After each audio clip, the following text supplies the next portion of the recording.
Bonjour à tous, bienvenue chez GoFast SARL. Aujourd'hui, je vais vous présenter sur cette petite vidéo mon dernier upgrade sur une Aston Martin DBS Superleggera volante.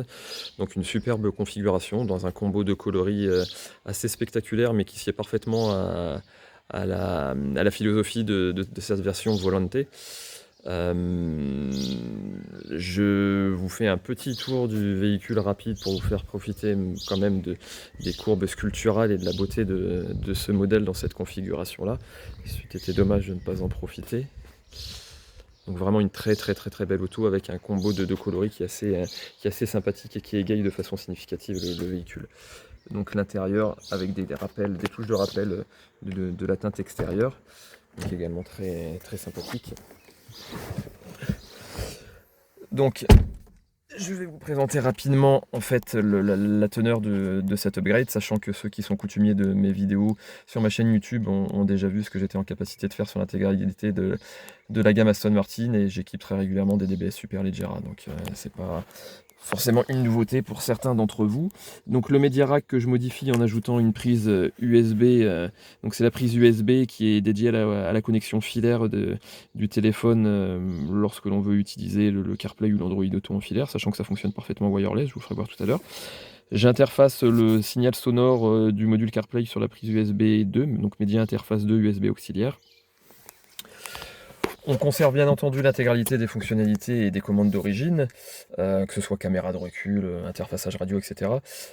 Pour basculer d'une source à l'autre, en fait, j'appuie sur la touche flèche ici, pas celle du pad, hein, celle ici. Donc j'appuie quelques secondes dessus et vous allez voir, on bascule automatiquement sur la vue. Donc là, je suis sur l'Android Auto, donc je fonctionne en wireless. Hein, Là ici, en fait, si vous regardez la prise que j'ai de connecter, c'est pour mon iPhone en fait. Ce sera pour tout à l'heure, mais là, comme j'utilise mon téléphone Android pour filmer, je l'ai mis en wireless, donc ça fonctionne en wireless.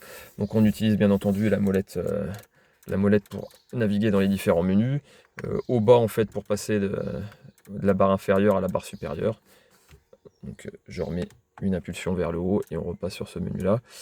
Le Google Voice fonctionne également, je vous fais voir rapidement. Donc pour sélectionner une fonction, on appuie, on presse sur le drive, en fait, la molette du drive. Hop. Envoyer un message. À qui vous voulez envoyer un message? Annuler. Pas de problème. Et pour revenir sur le menu d'interfaçage, on revient à ce niveau-là. Hop, et là.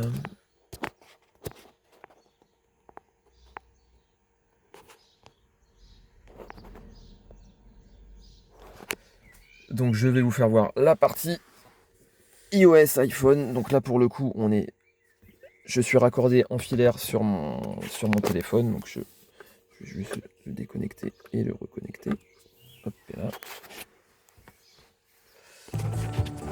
Et donc il se lance automatiquement dès la connexion, sachant que ça fonctionne également en wireless. C'est simplement que je ne l'ai pas paramétré pour fonctionner en wireless et je l'ai laissé en filaire. Juste une petite information pour avoir le son du CarPlay sur le système audio d'origine Mercedes. Donc là je vais revenir sur la vue Mercedes, donc je appuie quelques secondes dessus jusqu'à temps qu'on change de page. Et en fait, pour avoir le son du CarPlay sur le système Mercedes, il faut aller dans le menu média. Je reviens en arrière, j'avais pas zoomé dessus. Donc vous venez dans le menu média et vous sélectionnez la source média interface 2. Donc c'est l'USB 2 et l'USB 2 c'est bien USB auxiliaire. Donc c'est ce qui vous permet d'avoir le son des applications CarPlay sur le système Mercedes. Donc la touche back reste bien évidemment fonctionnelle pour les menus Mercedes d'origine. Tant qu'on appuie de façon brève, en fait, on revient en arrière classiquement. C'est uniquement si on appuie de façon prolongée, comme je vais le faire, qu'on va rebasculer au bout de quelques secondes sur la vue du CarPlay. Donc navigation via la monnaie drive, droite-gauche, classique. Hein, une touche brève sous le CarPlay sur la touche flèche, ça permet de revenir à l'action précédente, donc on revient une fois en arrière.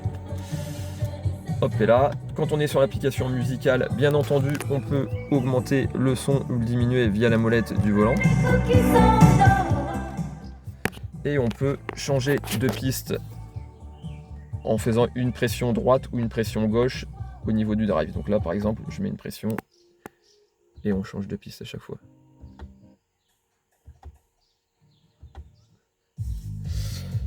Voilà, j'appuie une pression brève pour revenir sur les menus précédents. Donc voilà en gros comment ça fonctionne au niveau du CarPlay. Après je peux également utiliser Siri. Dis Siri, message, annulé. Très bien, c'est annulé. Donc voilà pour le CarPlay. Bien évidemment, quand je passe la marche arrière, alors je vais démarrer la voiture, ça va être un peu sonore. Lorsque je passe la marche arrière, quelle que soit la vue sur laquelle je suis, par exemple là je suis sur le CarPlay, le simple fait, alors là, je vais refuser, sinon ça va être trop long. Je rappellerai bien évidemment le client tout de suite après la vidéo. Donc le fait de passer la marche arrière, en fait, ça switch automatiquement sur la vue des caméras qui sont bien entendu préservées. Hop, je remets en parking et il va rebasculer automatiquement sur la vue du CarPlay. J'éteins la voiture pour pas que ce soit trop sonore. Donc voilà en gros pour la partie CarPlay Android Auto. Je vais sortir en allant sur le petit icône Aston Martin. Et là je reviens sur le menu d'interface du module CarPlay.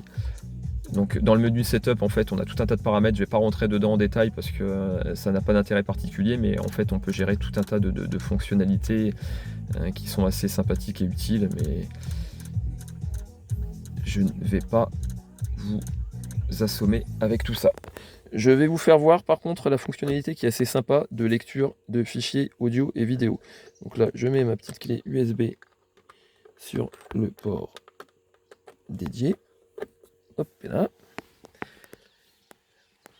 Donc là j'ai enlevé mon iPhone, donc il est repassé automatiquement sur l'Android Auto qui est en sans fil.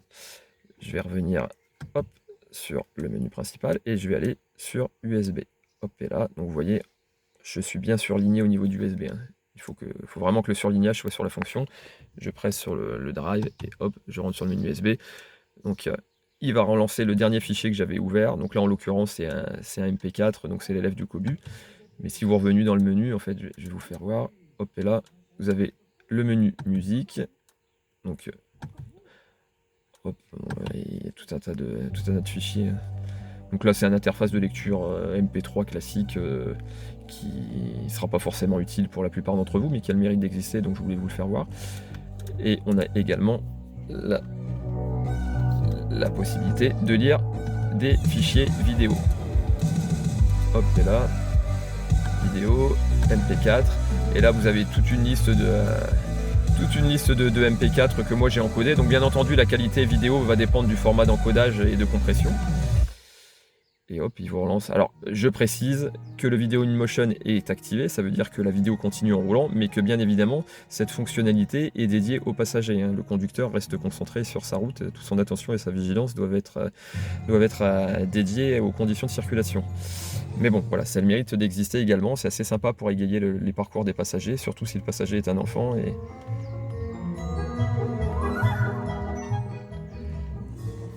Donc voilà, je pense avoir fait le tour des fonctionnalités du système. Je refais un dernier petit overview de l'intérieur, tant je le trouve magnifique. C'est une auto qui est sublime. Excellent choix de son propriétaire que je félicite de nouveau.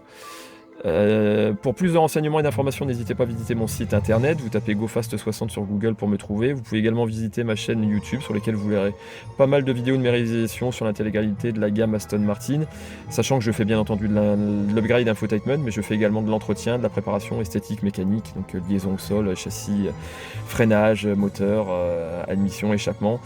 Je dispose également de la valise AMDS originale Aston Martin, donc je suis en capacité de gérer énormément de prestations sur l'intégralité de la gamme. N'hésitez pas à me consulter et à me contacter pour me solliciter pour plus d'informations, ce sera avec grand plaisir. Bonne continuation à tous et à très vite pour de nouvelles vidéos.